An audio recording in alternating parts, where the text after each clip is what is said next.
We are in Houston, Texas. It's August and it's hot out here. It's about 100 degrees right now, and what you're seeing are four mock-ups that we built. These are 8 foot by 8 foot enclosed mock-ups that were built to try to simulate the heat buildup in an attic space with different types of roofing materials on them. And so what we have is a shingle roof. All four of these things have shingle roofs on them, and the other three have shingle roofs with a metal roof, a T138 roof system installed on top of them, with a ventilated airspace between the roof and between the new roof and the shingles. So the system looks like this. It has a clip that holds the panel up 3/4 of an inch above the shingles. This clip is a special clip that we developed specifically for doing shingle recover.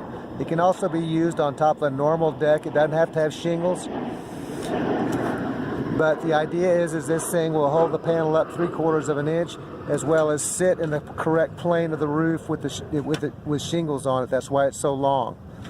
You see here at the bottom, we've got this ventilated strip. This is 063 aluminum, 1.5 inches of 51% perforations. The air comes through in here, it comes through the corrugations, and then it comes back out through the top up here. Really nice system. We've had a lot of great success with it. But let's look at the numbers, because the numbers are what matter. You're going to see two numbers on these data loggers. One number, or the number one, is going to be the temperature inside the box. The second number will be the temperature outside around this data logger, which is not really that accurate because of the different positions of these things. I can just tell you it's about 100 degrees right outside right now.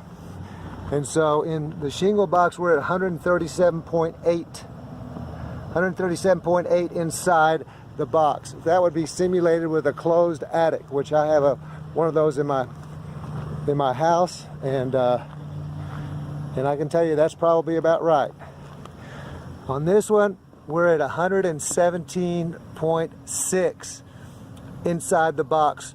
This is a dark bronze roof that has the ventilated airspace at the bottom and the ventilated airspace at the top. So we're relying on above sheathing ventilation and convective airflow. And so we've got about a 17-degree difference between that. This is a lighter colored roof, a sandstone roof with the same situation.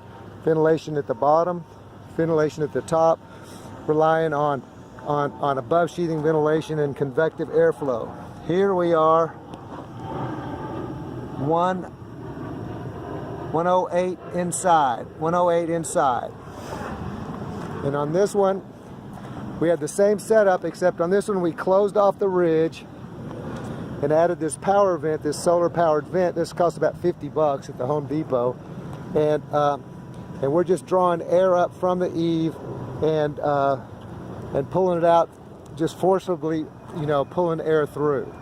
And on this one, we're at 104.6. So this is basically about 4.5% higher than the ambient temperature out here, which is pretty darn good considering. And I can tell you, I put one of these roofs on my house with a closed attic, and that's exactly what it is. It's about 3 to 4% warmer inside the attic than it is outside.